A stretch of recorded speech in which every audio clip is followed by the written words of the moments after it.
Əgər Əli həya eləməsəydi, o gün əbədi olaraq zülmün kökü kəsiləcəkdi. Bu dəfə ixtiyarı sənə verirəm. Ürəyin hara istəyir, ora get. Amma bir şərtlə ki, məni Əliyə yetir. Əliyə.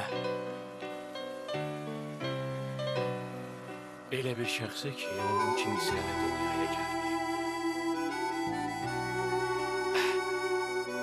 Yadındadır, Zülfü qarnı çıxarıb nərə çəkəndə dağ nərəsinin səsindən titriyirdi. Onda sən yaman sevinirdin.